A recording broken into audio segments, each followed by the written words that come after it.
नमस्कार व्यूअर्स, मैं हूं अमीश देवगन। आप देख रहे हैं सीएनबीसी आवाज पे टक्कर का public debate addition.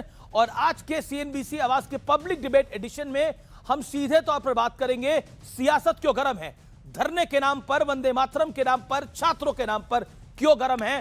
Public debate में आपका स्वागत है।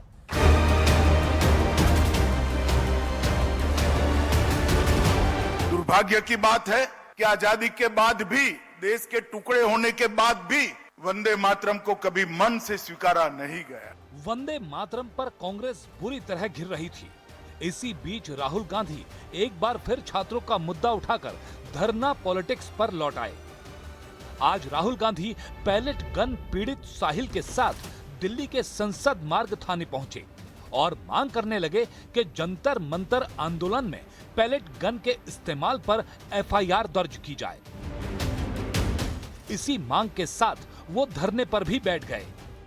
हिंदुस्तान में युवा पर गोली चलाई जा सकती है, मगर इस देश में अमित शाह की होम मिनिस्ट्री, दिल्ली पुलिस के लोग न्याय नहीं दिलवाने देंगे। ये बहुत दुर्भाग्य की बात है कि राहुल गांधी विपक्ष के नेता हैं, अराजकता की राजनीति करते हैं। आपको नियम कानून का कोई सम्मान नहीं करना। राहुल गांधी, जो आपके मन में आएगा तो बस जहां जाके धरने पर बैठ जाएंगे। हमारी आशंका है और आरोप दोनों है कि वंदे मातरम पर फंस रहे हैं तो ध्यान कैसे बटाया जाए, तो अब ये अराजकता कर रहे हैं। लेकिन बीजेपी भी वंदे मातरम का मुद्दा छोड़ने को तैयार नहीं है और कांग्रेस पर बीजेपी के सियासी हमले की धार और तेज होती जा रही है।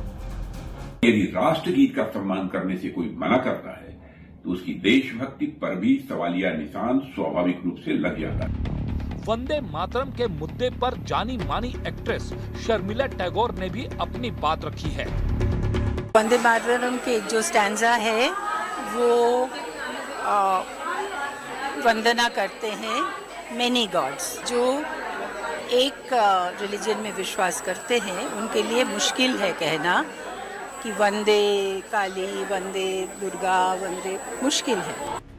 लेकिन बीजेपी सांसद और एक्ट्रेस कंगना रनौत को शर्मिला टैगोर का विचार पसंद नहीं आया और उन्होंने कहा, मैं वरिष्ठ अभिनेत्री शर्मिला टैगोर के विचार का सम्मान करती हूँ, लेकिन कला और कविता की इस तरह की संकुचित व्याख्या से हैरान हूँ। कंगना ने शर्मिला टैगोर से हिंदू मुस्लिम वाली मानसिकता से बाहर आने की अपील भी की है। इस बीच मौलाना साजिद रशीदी ने वंदे मातरम के मुद्दे पर समाजवादी पार्टी को घेर लिया है। समाजवादी का मुस्लिम मुखालिफ चेहरा एक बार फिर सामने आ गया है, जिसको मुसलमान 2024 में 36-37 सीटें लोकसभा की दे देते हैं। तो समाजवादी पार्टी और उसके प्रवक्ता क्यों बार बार टीवी पर कह रहे हैं कि नहीं, हमें कोई एतराज नहीं है। समाजवादी पार्टी का यही चेहरा 2027 में मुसलमान इसका जवाब जरूर देगा। तो आज इन तमाम मुद्दों पर जनता के बीच होगी देश की सबसे बड़ी बहस। तो चलिए जोरदार तालियों से अभिनंदन करिए हमारे तमाम मेहमानों का। सिद्धार्थ यादव भारतीय जनता पार्टी के प्रवक्ता हैं और मीडिया के को कन्वीनर हैं नयना वेले, आपका स्वागत है। आलोक शर्मा कांग्रेस पार्टी के वरिष्ठ नेता हैं, प्रवक्ता हैं, जोरदार तालियों के साथ अभिनंदन है। अनुराग भदौरिया समाजवादी पार्टी के नेता हैं, प्रवक्ता हैं, अभिनंदन है। सत्य प्रकाश मिश्रा जनता दल यूनाइटेड के नेता हैं, प्रवक्ता हैं, आपका स्वागत है। शदाब चौहान ये भी नए नवेले प्रवक्ता बने हैं एआईएमआईएम के, उनका भी स्वागत है। यानी राष्ट्रीय प्रवक्ता का दर्जा मिला है इनको।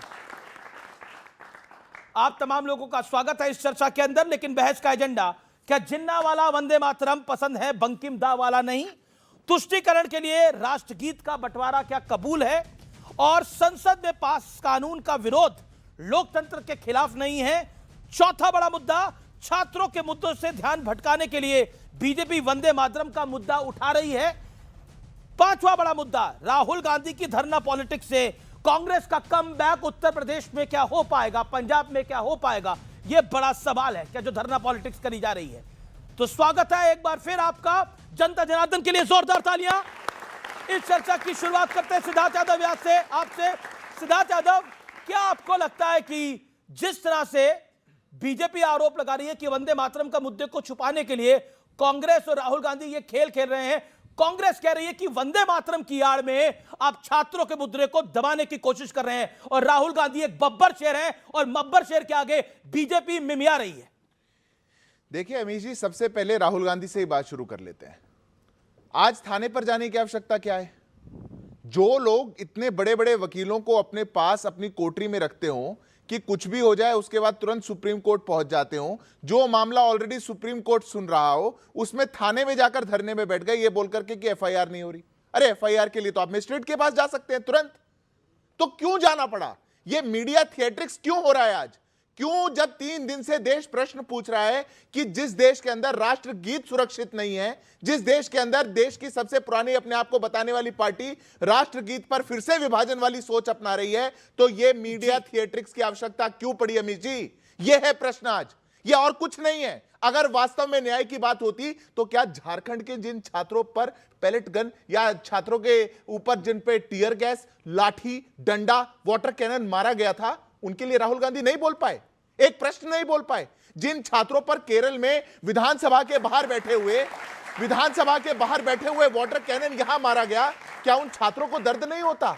क्या पंजाब के छात्रों को कुछ नहीं होता? ये जो दोहरा मापदंड है, क्या क्योंकि प्रश्न पूछा जा रहा है कि वापस विभाजन का बीज कांग्रेस पार्टी क्यों बो रही है, क्यों इस देश के अंदर वापस कांग्रेस पार्टी चाहती है कि हम अपने राष्ट्रगीत का सम्मान खो दें, तब ये जाकर के थिएट्रिक्स करने लग गए। ये छात्रों का मुद्दा थिएट्रिक्स के लिए नहीं है। लेकिन मेरे प्रश्न का आपने जवाब नहीं, मैं आपको रोक रहा हूं, आपने मेरे प्रश्न का जवाब नहीं दिया। वंदे मातरम का मुद्दा आप छात्रों के मुद्दे को दबाने के लिए उठा रहे हैं, कांग्रेस के शाहरुख का जवाब क्या है? 20 second, 20 second, then Alok Sharma. हमने कौन सा मुद्दा उठाया? 15 अगस्त को देश की राजधानी में वंदे मातरम का गायन होना हो और कांग्रेस पार्टी की मुखिया सोनिया गांधी 2 स्टैंजा के बाद ऐसे ऐसे करके उसको रुकवाने लग जाए, मुद्दा हमने उठवाया, इनने उठवाया? केरल के अंदर जहां वंदे मातरम का कानून पारित हो चुका और पूरा वंदे मातरम गाया जाना है, सम्मान देना कानून है, वहां पर प्रस्ताव पारित कर दिया कि हम पूरा नहीं गाएंगे, मुद्दा हमने उठाया, इनने उठवाया। अपमान करेंगे ये और उसका जवाब दे हम, आलोक तो शर्मा मुद्दा आपकी बारी हमारा। है। कमाल है। You made your point. Alok Sharma, BJP कह रही है कि ये धरना पॉलिटिक्स इसलिए हो रही है क्योंकि कांग्रेस वंदे मातरम से ध्यान हटाना चाहती है, क्योंकि कांग्रेस फंस गई है इस पूरे मामले में। कांग्रेस तुष्टीकरण की बेला लेकर आ रही है और इसलिए कांग्रेस ध्यान हटा रही है। राहुल गांधी इसीलिए धरने पर बैठे हैं। देखिए, वंदे मातरम हम हमेशा से गाते आए हैं, जिन लोगों ने कभी नहीं गाया उनके लिए मुद्दा हो सकता है। वंदे मातरम का इशू जो है वो पैलेट गन के बहुत बाद का है। पैलेट गन चली, हमारी छोटी बच्चियों के साथ किस तरह से अभद्रता हुई, दिल्ली पुलिस और सीआरपीएफ ने जो किया, उसका मुद्दा पहले से उठता चला आ रहा है और इस मुद्दे से डरकर ही देश के प्रधानमंत्री और गृह मंत्री 22 दिन तक संसद में नहीं घुस पाए। तो मैं नहीं समझता हूं कि इन दोनों को जोड़ना सही नहीं है और ये पहली बार नहीं, 10 तारीख हो, 13 तारीख हो, 17 तारीख हो, साहिल लोचव के परिवार के लोग और वकील 3 बार थाने जा चुके थे, किसी ने सुनवाई नहीं की। एक बच्चे की आंख चली गई, उसके शरीर के अंदर इतने पैलेट्स हैं और ये रिपोर्ट हमारी नहीं है, ये एम्स की रिपोर्ट है। अगर एफआईआर भी नहीं लिखी जाएगी, और मेरे बीजेपी के छोटे साथी ने कहा कि भाई इसके लिए तो आप मजिस्ट्रेट के पास जा सकते थे, अब थानों में जाकर एफआईआर नहीं होंगी, आप पहले मजिस्ट्रेट के यहाँ जाइए फिर एफआईआर होगी। ये कौन सा प्रचलन शुरू कर रहे हैं? अभी एक और अहंकारी इनके प्रवक्ता अभी टीवी स्टूडियो में दिखे मुझे अभी चलते हुए कि राहुल गांधी अराजकता कर रहे हैं। अरे भाई, थाने के बाहर धरना देना कब से अराजकता हो गई? रविशंकर प्रसाद ने बोला। रविशंकर प्रसाद जी अहंकार शिरोमणि है, वो पता नहीं क्या क्या कहते रहते हैं। मुझे लगता है कि बीजेपी को अपने दिन भी याद करने चाहिए, बच्चों की बात सुननी चाहिए थी। बच्चों को आपने वायदा किया था कि आपके केसेस को वापस लेंगे, अभी तक केसेस वापस नहीं हुए। जवाब किसानों के आंदोलन के केसेस भी अभी तक वापस नहीं। मैं जवाब लेता हूं, बीजेपी अपनी बात से जवाब लेता हूं। पलटेंगे तो राहुल गांधी को जाना पड़ेगा। जी जी जी। सिद्धार्थ यादव वो कहते हैं ये लोकतंत्र है, अराजकतावादी इसमें क्या है? प्रश्न मेरा ये है, क्या राहुल गांधी फ्रंट फुट पे राजनीति कर रहे हैं इसीलिए बीजेपी को थोड़ी चिंता हो रही है? नहीं, राहुल गांधी और अराजकतावादी तो अब एक ही शब्द हो चुके हैं और मैं गंभीरता से इसलिए मैं बोलता हूं, गंभीरता से। जो नेता और प्रतिपक्ष का नेता बाहर जाकर के कहे कि वेस्टर्न कंट्रीज को हमारे देश में आना चाहिए क्योंकि हमारे देश की डेमोक्रेसी अब डेड हो चुकी, इंटरफेरेंस की डिमांड करे अमेरिका और यूके की, तो वो क्या देश के लोकतंत्र में मानेंगे? पहली बात। दूसरी बात, ये तो चलिए थिएट्रिक्स है, ये तो इसमें कुछ नहीं है। जिन लोगों को प्रश्न देना था 2 दिन से, पूरा देश उबाला मार रहा था, पूछ रहा था आपसे कि वंदे मातरम का आप इतना अपमान क्यों कर रहे हैं, ये तो थिएट्रिक्स किया। मैं पूछता हूं, जहां पूरे देश के अंदर कहीं कोई विषय हो जाए और राहुल गांधी प्रधानमंत्री के घर के बाहर, जिनके घर में 3-3 प्रधानमंत्री के घर के बाहर पहुंच करके, जहां मंत्री 2 मिनट बाद आ गए कि यहां सुरक्षा है, प्रोटोकॉल है, चीजों का ख्याल रखना है, आपसे बेहतर कौन जानता है, और वो वहां बैठ करके अपने राजनीतिक रोटी सेकने लगे। अराजकतावादी नहीं कहेंगे तो क्या कहेंगे? क्या कहेंगे ऐसे लोग? जी। ये केवल और केवल अपनी साख बचाने के लिए। कांग्रेस कह रही है कि राहुल गांधी बब्बर शेर है, वो डरने वाले नहीं है। नहीं अमीश जी, मैं पूछ रहा हूं, नहीं डरने वाले तो बता दें क्यों वंदे मातरम से दिक्कत है? ठीक है, क्या अपमान है? ऐसा क्या हो गया वंदे मातरम में कि उसको गा करके इनके सबके पैर कांपने लग जाते हैं? पूरी कांग्रेस पार्टी थरथराने लग गई वंदे मातरम गाने से। अरे हमारी मां की वंदना है, भारत भूमि की वंदना है, उसको गाने में किसी दल को क्या दिक्कत हो सकती है? बब्बर शेर आज यही बता दें। ओके, वो कह रहे हैं कि आप बब्बर शेर हैं। इस प्रश्न का जवाब भी दीजिए। पंडित नेहरू ने जिन्ना को चिट्ठी लिखी, हमारे पूर्व प्रधानमंत्री, पहले प्रधानमंत्री जी पंडित नेहरू जी ने चिट्ठी लिखी और कहा कि हम वंदे मातरम के 2 स्टैंजा ही अब गाएंगे कांग्रेस के अधिवेशन में, क्योंकि आपका धार्मिक विरोध है। लेकिन अब तो ऐसा कोई विरोध नहीं है। अब क्यों वंदे मातरम के 2 स्टैंजा पर आपने प्रस्ताव पारित करवा दिया? और पहले केसी वेणुगोपाल जी ने बोला कि वंदे मातरम कोई विषय ही नहीं था, मतलब वो कंफ्यूजन था, सिर्फ चेयर लेके आनी थी। बाद में पता लगा, क्लैरिटी थी कि वंदे मातरम ही रोका गया उस दिन। देखिए, मुझे क्या आपको लगता नहीं है आपको बैकफुट पे डालता पॉलिटिकली? नॉन इश्यूज को इश्यूज बनाना बीजेपी से बेहतर कोई नहीं जानता है। आप कब किस चीज को लेकर आएंगे? आज से 6 महीने पहले भी 2 दिन तक वंदे मातरम पर बहस हुई थी, याद होगा आपको, संसद में। तब बिल क्यों नहीं आया था भाई? तब देशभक्ति और देशद्रोह किसी को याद नहीं आया था? 22 साल बीजेपी की सरकार रही है, उसमें 6 साल अटल जी के, 12.5 साल ये, और बाकी कोएलिशन गवर्नमेंट। 22 साल में वंदे मातरम के 2 स्टैंजा सरकार भी गा रही थी, हम भी गा रहे थे, ये भी गा रहे थे, और अमीश देवगन भी गा रहे थे। तब 22 साल तक देशभक्ति थी और देशद्रोह नहीं था वो।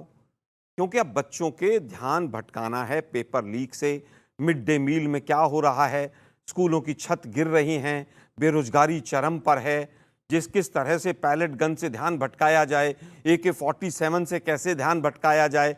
अब मैं कहूं कि एकनाथ शिंदे के यहां तो गाया ही कुछ और गया है, इनके बीजेपी के यहां पर तिरंगे की जगह बीजेपी का फ्लैग होस्ट कर दिया गया है।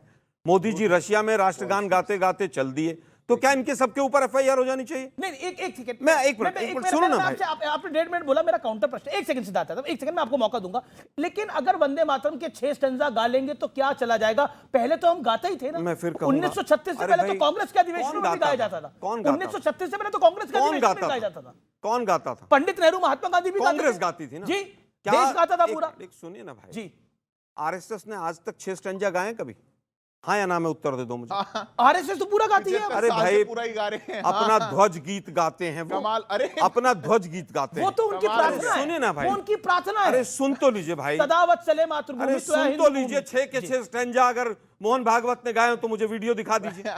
कमाल हो गया, दिखाइए वीडियो मुझे। ये बेकार के नॉन इश्यूज को इशू मत बनाइए। एक मिनट सुनिए ना जरा। जी, नहीं आप सुनाइए। जिस समय पर वंदे मातरम हमारे स्वतंत्रता सेनानी गाते थे, RSS के मुखबर अंग्रेजों को बताते थे कि ये वंदे मातरम गा रहा था, इसको अरेस्ट करो।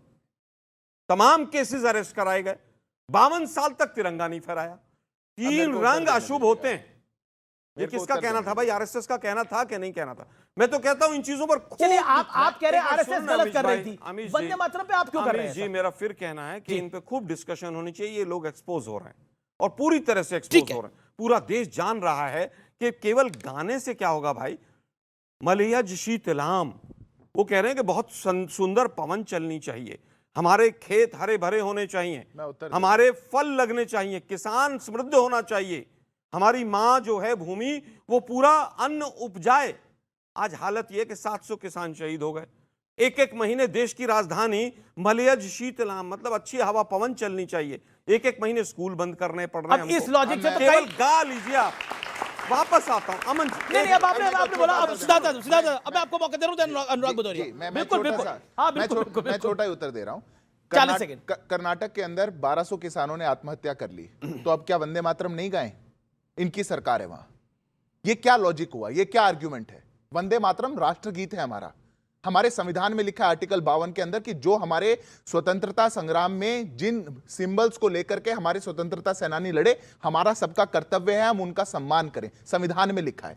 जो कॉपी लहराते हैं ना ये लोग, उसको खोल के भी पढ़ना चाहिए, पहली बात। दूसरी बात आपने भी एक फेक न्यूज की बात कही, मैं छोटा जवाब दे रहा हूं, उसके बाद आप मत दीजिएगा मौका। आप एक मेरा सारा आप बोल लेना, इनका समस्या ये है। अच्छा ठीक है। अभी इन्हें एक छोटी सी फेक न्यूज कही, मैं फिर से आग्रह करूंगा, उस पर FIR दर्ज हो गई, आप भी मत बोलिए। वो जो भाजपा का झंडा लहरा हाँ, वो रहने जो छत्तीसगढ़ वाला है। हाँ, वो ठीक। मैं तीसरी बात बोलता हूं। अब इन्होंने बोला संघ ने तो कभी गाया ही नहीं वंदे मातरम, संघ ने तो गाया ही नहीं। अरे आप संघ की शाखा में गए होते तो पता चलता। अगर आजादी के पहले दिन से वंदे मातरम पूरा का पूरा कोई गा रहा है तो राष्ट्रीय स्वयंसेवक संघ गा रहा है। आप लोग तो उसको देख करके मुंह मोड़ के निकल जाते हैं। पर समस्या ये है जो 1875 में लिखा गया, 1894 में गाया गया, 1907 में प्रतिबंध लगा, वो पूरा गीत था। क्या ये देश कांग्रेस के वर्किंग कमेटी के रेजोल्यूशन से चलेगा या संविधान से चलेगा? संविधान से चलेगा। एक प्रश्न, ठीक है। आलोक शर्मा, क्या जब बिल्कुल आपको 30 सेकंड दे रहा हूं, लेकिन जब संसद ने कानून को पास कर दिया, जब वंदे मातरम में महात्मा गांधी भी गा चुके हैं पूरा वंदे मातरम, पंडित नेहरू भी गा चुके हैं, जिन्ना की वजह से, क्योंकि पाकिस्तान बना, उन्होंने बोला कि मुस्लिम इसको नहीं गा पाएंगे, इस वजह से रोका गया। आज वंदे मातरम को क्यों रोका जा रहा है? जिन्ना के साथ तो यही लोग सरकार चला रहे थे 1937 में, चला रहे थे कि नहीं चला रहे? मुस्लिम लीग के साथ चला रहे थे, श्यामा प्रसाद मुखर्जी सरकार चला रहे थे, 2 नेशन थ्योरी इन्होंने दी, मुस्लिम लीग ने तो 1940 में दी, इन्होंने 1937 में दी। अब क्या होता, वो आप लोग देखा वो छछूंदर, उसके अगर चमेली का तेल लगा दो तो अच्छा नहीं लगता है।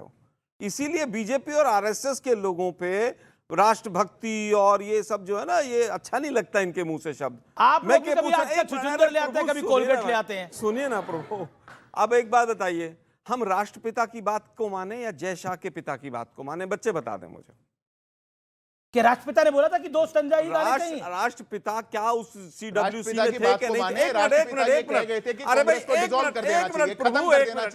राष्ट्रपिता कह गए थे कांग्रेस अनुराग भदौरिया को भी आना चाहिए। बीजेपी कांग्रेस की जुगलबंदी जबरदस्त, CWC के कांग्रेस और बीजेपी की जुगलबंदी जबरदस्त, तीसरे की एंट्री ना हो पाए। सरदार पटेल, राष्ट्रपिता, पंडित नेहरू, सुभाष चंद्र बोस, आचार्य कृपलानी, सब ने कहा कि जिस तरह के हालात हैं नहीं गाना चाहिए। आप पटना से आए हैं, आप बोलिए। मुझे लगता है राष्ट्रपिता महात्मा गांधी जी ने 27 जनवरी 1948 को जो लिखा कि कांग्रेस को खत्म कर देना चाहिए, भंग कर देना चाहिए, शायद इसी दिन के लिखा था, क्योंकि ये आने वाली समस्त जितनी भी आजादी की परंपराएं प्रतीक होंगे, वो सबका अपमान कार्य समिति में रेजोल्यूशन बैठकर पास कर करके रहेंगे। गांधी जी की सोच महान रही होगी। देश की सदन, संसद इस देश के लोकतंत्र का प्रतिबिंब और उसको मजबूत करता है। अगर उसमें पारित कोई कानून, चाहे वो 22 साल बाद ही पारित हो, अगर देश का कोई राजनीतिक विपक्ष अपने कार्य समिति में चंद लोगों के बीच बैठकर उस कानून की धज्जी उड़ाता है कि नहीं हम तो यही गाएंगे, किस ओर ले जाना चाहते इस देश की दिशा?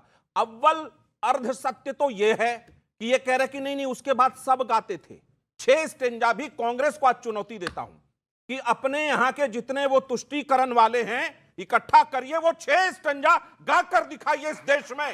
वंदे मातरम अशफाकुल्लाह खां कहकर फांसी झूल गए, भगत सिंह झूल गए, पूरी स्टेंजा गाते थे हम लोग। ठीक है, उस समय 37 में एक विवाद हुआ, असहमति हुई, सहमति हुई, क्या राष्ट्र उसी की पूंछ पकड़कर आगे बढ़ेगा? क्या राष्ट्र नहीं कहे? आप दोनों मिलकर ये क्या है भाई? अभी मिर्ची लगाए तो गड़बड़ हो गया पूरे के पूरे। मैं तो आपने मलेरिया अभी मिर्ची लगाया, ये भी गाए, आप भी गाइए 6 स्टंजा, ये भी गाए। मुझे नहीं आते, बेरोक मुझे नहीं आते। ओके, कौन गाना चाहता है? पैनलिस्ट में हाथ खड़ा करे हो, आप गाना चाहते हैं? बोलने की अरे अनुराग भदौरिया गाना चाहते हैं। अनुराग भदौरिया 6 के 6 स्टंजा गाना चाहते हैं। अनुराग, तालियां इनके लिए, अनुराग भाई के लिए तालियां।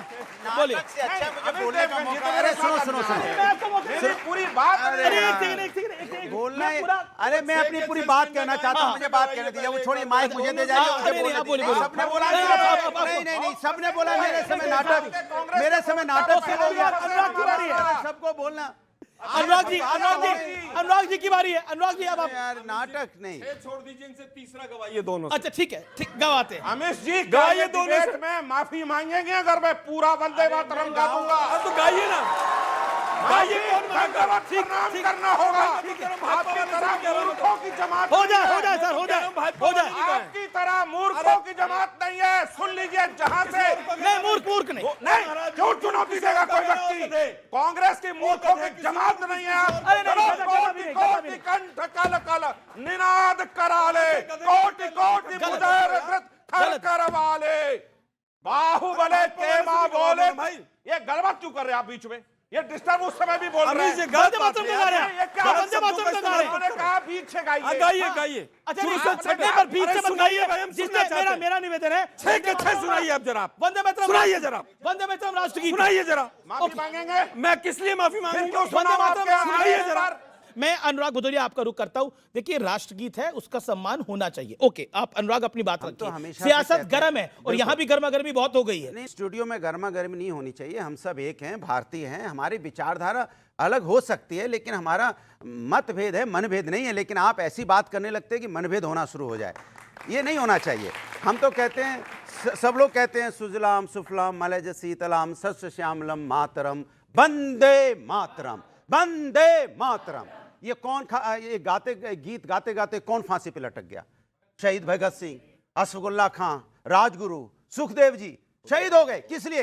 देश आजाद होगा, हम आप सुरक्षित होंगे, हमारे बच्चे सुरक्षित होंगे, हमारे बच्चे अच्छे स्कूल में पढ़ेंगे, देश उन्नति करेगा। कभी उन्होंने सोचा था इसी देश के लोग, इसी देश की पुलिस हमारे बच्चों पे AK-47 तान देगी, हमारे बच्चों के पैलेट गन से आंखें फोड़ देगी?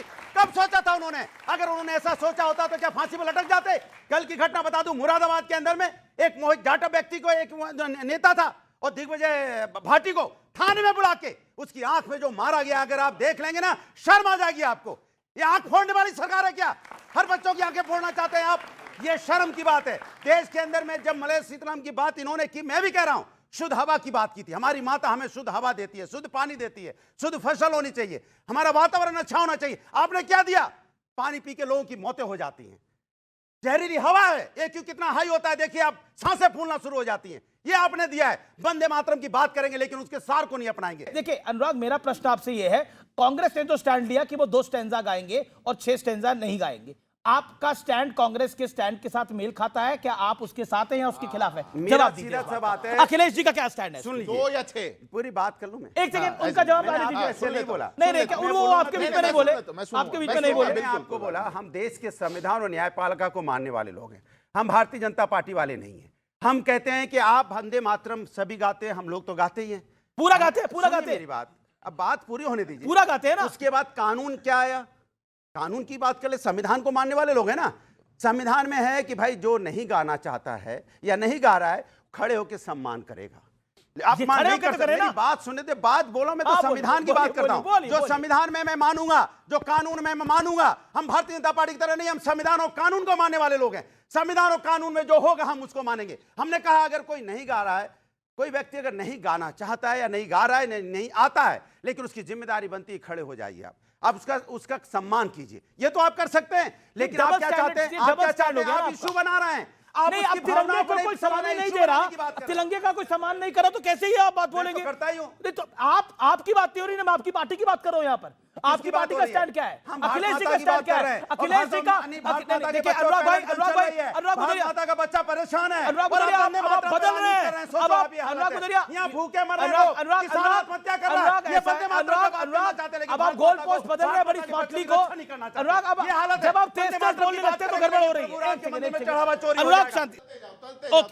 एक प्रश्न का उत्तर नहीं दिया। 2 या 6 हम कांग्रेस के साथ है, नहीं है, पूरा गाएंगे नहीं, कोई बात नहीं, पूरी जलेबी चलते जाओ। चलिए अब एक सेकंड, अरे उन्हें भी आने दीजिए, आधा घंटा हो गया है, उन्हें भी आने दीजिए। ओके, आपको शदाब चौहान समझ में आया? आप भी अपनी पार्टी के राष्ट्रीय प्रवक्ता अब हो गए हैं पिछले 2-3 महीने से। आपको समझ में आ रहा है जो राजनीति चल रही है? क्या आपको लगता है बीजेपी वंदे मातरम को लेकर राजनीति कर रही है या कांग्रेस कर रही है या सपा अपना खेल खेल रही है पूरे? नहीं, देखिए वंदे मातरम को लेकर के और राहुल जी के धरने पर आपका क्या कहना है? हमारा पहले दिन से, मैं उस पर भी आऊंगा, वंदे मातरम पर पहले दिन से हमारा स्टैंड बिल्कुल क्रिस्टल एंड क्लियर है कि हम रेस्पेक्ट करते हैं, सम्मान करते हैं। अगर कोई पढ़ेगा हम सम्मान में खड़े हो जाएंगे। लेकिन वंदे मातरम का ना हम 1 स्टैंजा गाते हैं, ना आधा गाते हैं, ना 6 गाते हैं, ना 2 गाते हैं, ना हमें याद है, ना याद करने की कोई इच्छा है। मैं जय हिंद हिंदुस्तान जिंदाबाद बोलता हूं, मैं नेशनल एंथम बोलता हूं, तो मेरे नेशनलिज्म को टेस्ट कोई एक गाने से नहीं किया जा सकता है। और बीजेपी के लोग के समर्थित ऑर्गेनाइजर जो है वो ये कहता था ये तो एंटरटेनमेंट का पात्र बताया गया था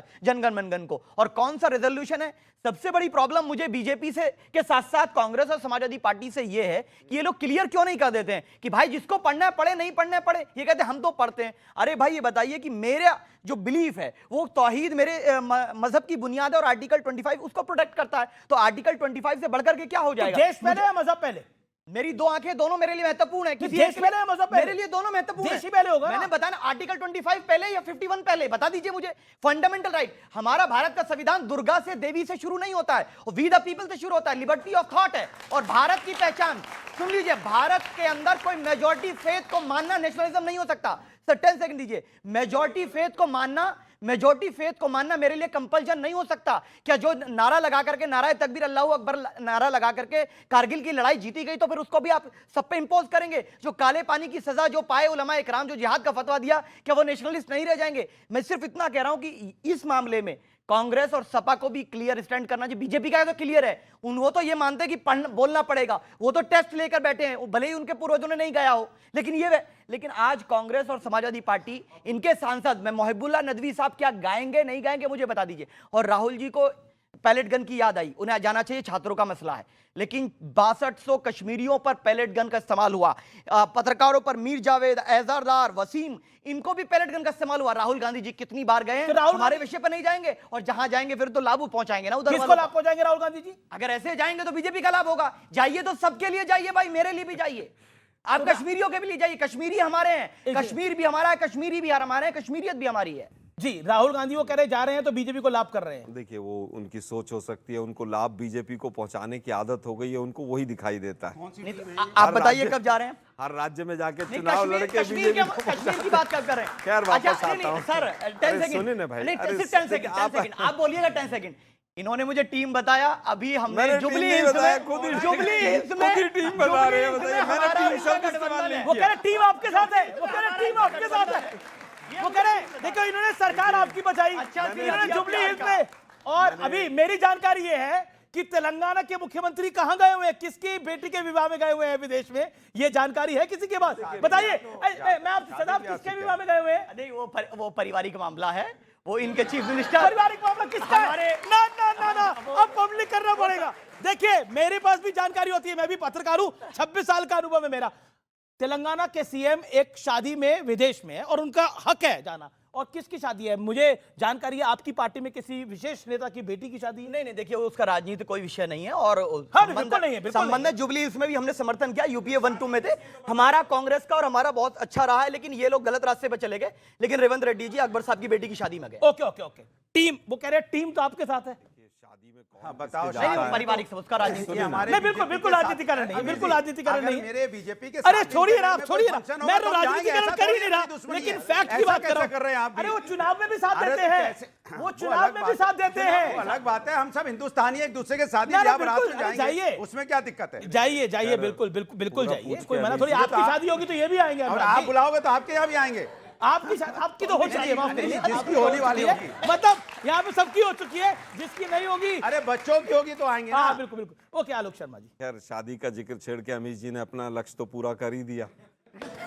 नहीं, अब अमीश जी ये नहीं बता रहे कि अभी पवार साहब की बेटी के नाती के शादी में मोदी साहब गए हुए थे। अमित शाह भी गए हुए थे, सोनिया जी भी गई, वो नहीं जिक्र करेंगे केवल क्योंकि वो मुस्लिम एंगल है ना, वापस आते हैं। उसके अलावा कुछ नहीं है। और जुबली हिल्स भी आपके साथ थे, ये वो कह रहे जुबली हिल्स के चुनाव में भी साथ। अरे भाई, मैंने तो एक सवाल पूछा भाई, 22 साल से सब लोग, पूरा देश हमारा देशद्रोही था जब से इनकी सरकार थी। 12 साल 12.5 साल से मोदी जी थे, बिल आया ही नहीं। बिल आया तो देशभक्ति जागी है, अभी भी जागी है, अभी जागी है, सो रही थी देशभक्ति। गजब है भाई, देशभक्ति इस चीज से नहीं होती है कि आपने किस तरह से क्या क्या गाया, अरे क्या अमल किया उस पर ज्यादा निर्भर करता है। वापस आता हूं, जैसे शुद्ध जल, टीम आपकी है, ओवैसी साहब की पार्टी की टीम आपके साथ है। पूरा देश जानते, मैंने थोड़ा सा कहा टीम शब्द, इन्होंने कहा बच्चे हंस पड़े, इतने में चिल्लाने लगे, वो बच्चे हंस पड़े पूरे। दोनों मिलकर बताओ। वापस आता हूं, देखिए शुद्ध जल की बात हुई, इंदौर में 32 बच्चे और लोग मर गए गंदा पानी पी के, जहरीला पानी पीकर। एक क्लर्क भी अकाउंटेबल नहीं है, इतने पेपर आउट हो गए। एनटीए का एक चपड़ासी भी अकाउंटेबल नहीं है। शहीद भगत सिंह जो वंदे मातरम कह के फंदा चूम गए, उनके नाम पर जब चंडीगढ़ का एयरपोर्ट रखा गया, तो भाजपा ने 8 साल तक उसका विरोध किया। दुर्भाग्य यह है कि आज आप कह रहे हैं कि साहब ये तो संसद से पास हो गया। अरे भाई, संसद तो अपने पास किए बिलों को भी बदलती है। ओके, क्या बदलती नहीं है? जवाब जवाब जवाब जवाब सिद्धार्थ क्या 3 कृषि कानून मैं उत्तर पास देता मोदी हूं। जी ने किए ओके, और सिद्धार्थ उनको वापस ले लिया? तो क्या देखिए, मोदी जी अमीन जी, देशद्रोही हो गए? हम तो नहीं कहेंगे। एक आरोप ये भी लग रहा है कि आप कॉम्युनल एजेंडे के लिए वंदे मातरम के 6 स्टैंजा गाना गवाना चाहते हो, ये आरोप लग रहा है। अमीश जी, अशफाक उल्लाह खान कम्युनल थे क्या, या भगत सिंह कम्युनल थे, या अब्दुल हमीद कम्युनल थे? कौन था कम्युनल? मैं पूछ रहा हूं, एक प्रश्न पूछता हूं मैं। जिसको रविंद्रनाथ टैगोर ने 1894 में पूरा गीत गाया, पहली बार उसको सुर दिया, वो कम्युनल थे क्या? क्या वंदे मातरम भी बहस का विषय हो सकता है इस देश में? ये कोई बहस का टॉपिक है? हमने कहा 150वां वर्ष हम वंदे मातरम का बना रहे हैं, जब से वो लिखा गया। हम अपने स्वतंत्रता सेनानियों को ट्रिब्यूट दे रहे हैं। वो कह रहे 22 साल से आपकी सरकार थी, तब तक क्यों नहीं गाया? मैं वही उत्तर दे रहा हूं। हम 150वां वर्ष मना रहे हैं, हम ट्रिब्यूट दे रहे हैं। सरकार ने कहा, मैंने आपके बीच में नहीं किया था, मेरे को यही काम आता है करना। दो नहीं बोलूंगा, मेरे को आपसे बेहतर आता है ये काम करना। मैं आपसे बेहतर आता है। पहले कब गाया गया ये बता दें, हमको एक शब्द नहीं बोलेंगे। कौन सा पहले गाया गया? क्वेश्चन ही नहीं समझ में आता क्या पूछ रहे वंदे हैं। मातरम पहली बार कब गाया गया था? अरे 1894 में पहली बार गाया गया, 1875 में लिखा गया, 1907 में प्रतिबंध किसने लगा गाया? और 37 में कैची काट के आपने आधा कर दिया। ये था इतिहास। आ गया समझ में? इसके मतलब, आ गया समझ? अब क्यों बोल रहे हैं बीच में? इनका कोई योगदान नहीं है। आपके बीच में आपके क्या? सवाल का जवाब दीजिए तो साथ रहिए ना। ना गाना गाने में, वंदे मातरम, ना अरे उसको भैया, लाने में इनका कोई योगदान नहीं ये है। कोई तरीका नहीं आपको है। क्या पता है, बना बनाया घर में ओके, जाते हैं, बने बनाए घर में ओके, जाते हैं। आपका नाम सवाल दोनों। मेरा नाम तलहा इमरोज खान है जी। मैं अमीश जी ये समझता हूँ कि भाजपा और कांग्रेस दोनों मिलकर हमें बेवकूफ़ बना रही है, इस जनता को बेवकूफ़ बना रही है। वो 2 स्टैंजा करके मुस्लिमों की राजनीति कर रहे हैं, ये 6 स्टैंजा करके हिंदुओं की राजनीति कर रहे हैं। बात तो ये होनी चाहिए ना कि मलिया शीतलम, अरे हमें साफ हवा मिले, हमें साफ खाना मिले, बच्चों की रक्षा हो, तो आप लोग दोनों राजनीति पे उतरे हुए हैं। राजनीति कर रहे हैं। ओके, और सवाल किसका है? और सवाल किसका? क्या सवाल है आपका? मेरा नाम फेरी है। मेरा सवाल ये है, अगर इतनी सीरियसनेस से ये सब पॉलिटिक्स मुद्दे आते हैं, अगर इतनी सीरियसनेस से ग्राउंड लेवल पर एजुकेशन के लिए बात की जाए, तो अब तक बहुत ज़्यादा हम आगे बढ़ चुके थे। ओके, एजुकेशन के लिए बात की रही थी। मैं आपको 3 उदाहरण देता हूं, अर्जेंसी आप चेक कर लीजिएगा। दिल्ली के अंदर शिक्षा पर कुछ बात हुई, 4 दिन के अंदर देश का सबसे कठोर कानून आ गया पेपर लीक पर। झारखंड में 17 दिन से बच्चे पिट रहे हैं, बात करने तक नहीं गई कांग्रेस की सरकार। बिहार के अंदर एक आंदोलन शुरू हुआ कि नोटिफिकेशन क्यों नहीं आ रही, दूसरे दिन आ गई। 17 दिन से यहां पिट रहे हैं, कोई नहीं गया। पंजाब के अंदर मुख्यमंत्री एक दिन कहता है कि यहां पेपर लीक हुआ, अगले दिन कहता है जो इस पे आएगा पटियाला में, खन्ना में मारूंगा, डंडों से भगाऊंगा, कोई कहेगा नहीं। और अकाउंटेबिलिटी की बात है। मैं कहता हूं देश के जिस विषय पर बात करनी है, शिक्षा पे बात करनी है, 8,000 करोड़ का शिक्षा का बजट था 2014 में, 1,40,000 करोड़ का है आज। 300 स्टार्टअप थे, मैं स्कूल बंद कर दिए। केंद्र चलाता है केवी, पीएम श्री, नवोदय। 5 स्कूलों के नाम बताओ जो बंद हुए। क्यों नहीं बनाए? अरे अब रोड पे चले गए, पहले स्कूल में घुसे, अब रोड पे। स्कूल तालाब क्यों बन गया है? शांति। और ये सवाल, ओके, सवाल। सर मेरा नाम आकाश कुमार है। मेरा स्पष्ट सवाल बस यही है कि कांग्रेस पार्टी हमेशा ये कहती है कि हम स्वतंत्रता, हमारा जो संग्राम हुआ था उसकी विरासत की बात करती है कि भाई हमारे लोग थे उसमें, हम पोस्टर थे, ठीक है, उस विरासत की वो बात करती है। तो वंदे मातरम पे मैं एक छात्र ये सोच के कंफ्यूज हो रहा हूँ कि कांग्रेस पार्टी का स्पष्ट रुख क्या है। और ठीक है, मतभेद, पॉलिटिकल मतभेद होना ठीक है, लेकिन क्या उसके ऐतिहासिक इंपॉर्टेंस पे, उसकी ऐतिहासिक लेगेसी पे कांग्रेस पार्टी क्या मत रख रही है, उसका क्या उस पे मत है? वंदे मातरम पे क्या है सवाल है? 20 सेकंड में जवाब, फिर मैं आपके पास आ रहा हूं। हमारा वही रुख है जो 22 साल तक इनकी सरकार रही, जो इनका रुख था वही हमारा रुख है।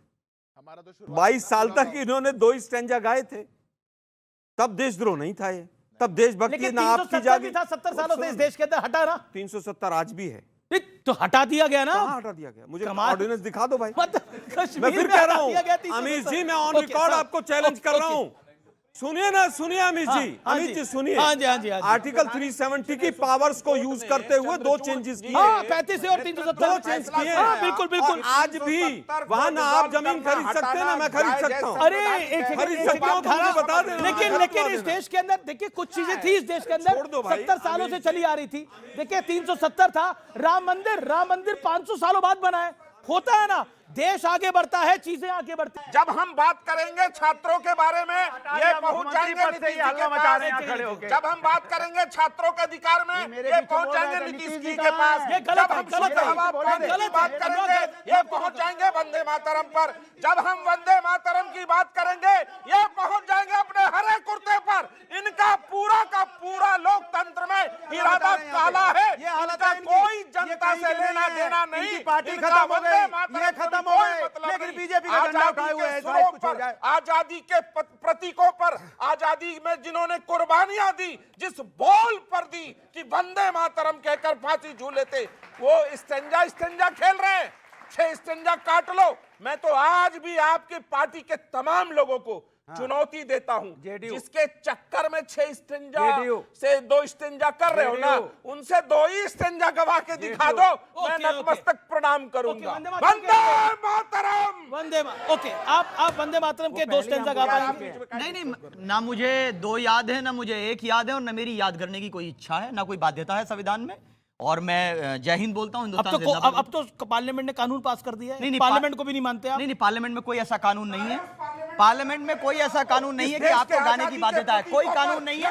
सम्मान में पहले भी करता था, आज भी करता रहूंगा। लेकिन मैं किसी फेथ को सुप्रीम नहीं मानने वाला हूं। मैं किसी फेथ को सुप्रीम नहीं मानने वाला हूं। मैं मेजॉरिटी फेथ को फॉलो नहीं करने वाला हूं। वंदे मातरम का इशू है, तौहीद के साथ कॉम्प्रोमाइज करने का अगर मजबूर कर रही है बीजेपी, कोई ऐसा कानून लेकर आ रही है, अभी तक ये नहीं बताया कि इनका स्टैंड क्या है। इनकी पार्टी को क्लेरिफाई कर देना चाहिए कि भाई नहीं, हम आपके साथ खड़े हैं। आप कह रहे हैं राहुल जी बीजेपी की मदद कर रहे हैं। एक सेकंड, अच्छा, आप कह रहे हैं ये जो समाजवादी पार्टी है ये मुसलमानों को इंपॉर्टेंस नहीं दे रही, आप किसको इंपॉर्टेंस दे रहे हैं? नहीं, हमारी इंपॉर्टेंस ये है कि भारत का संविधान, कांग्रेस कहती है और सपा कहती है बीजेपी की बी टीम है। नहीं, टीम तो वो तय करेंगे। हम लोगों ने कहा कि हम लोग मिलकर के चुनाव लड़ना चाहते हैं, बीजेपी को हराना चाहते हैं। किसके साथ? कांग्रेस और सपा के साथ? बिल्कुल कहा हमने, योगी जी को हराना चाहते हैं। लेकिन ये लोग क्या कहेंगे, नहीं नहीं, आपको हम रिप्रेजेंटेशन नहीं देंगे, आपका रिप्रेजेंटेशन नहीं होगा। आपको साथ कैसे लेंगे? आप कह रहे राहुल गांधी बीजेपी की मदद कर रहे हैं, आपको साथ कैसे लेंगे? नहीं, इसीलिए तो कर रहे हैं क्योंकि साथ नहीं ले रहे, क्योंकि वो बंटवारा चाहते हैं। हम लोग विपक्ष का बंटवारा रोकना चाहते हैं, और जो भी बंटवारा चाहता है, जो वोटों का डिवीजन चाहता है, वो कहीं ना कहीं बीजेपी की मदद कर रहा है। मैं किसी का इंडिविजुअली नहीं बोल रहा हूं। जो डिवीजन ऑफ सेक्युलर वोट चाहता है वो बीजेपी की मदद कर रहा है, और जो चाहता है मिलकर के बीजेपी को हराया चाहे,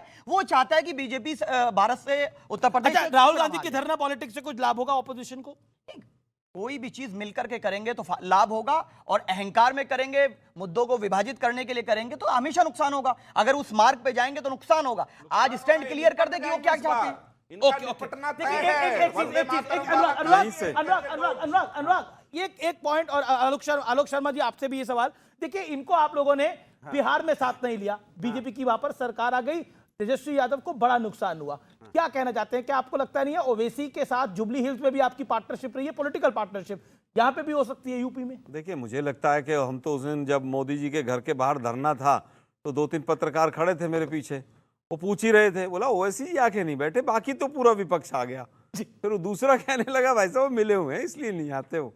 तो क्या आप समझ गए सारी मिले हुए? अभी इन्होंने कहा कि साहब वो सब मिलकर करें। अरे भाई, जब सारा विपक्ष वहां पर बैठा था तो आप क्यों नहीं आए थे उस दिन? केजरीवाल जी नहीं आए थे? नहीं, केजरीवाल जी कहाँ थे? केजरीवाल जी ने तो बोला था राहुल गांधी बीजेपी की मदद के लिए आ गए। केजरीवाल इन्हीं के बड़े भाई हैं। बिहार में चिट्ठी लिखा। अरे आपसे कहा भाई, आपका कहा केजरीवाल से मतलब? ये तो बोलने दीजिए ना आलोक शर्मा को। केजरीवाल जी इनके भाई बंधु ही हैं, सब मिले हुए। वो भी बीजेपी के साथ मिले हुए। दूसरी चीज, सिद्धार्थ यादव ओवैसी आपके साथ है।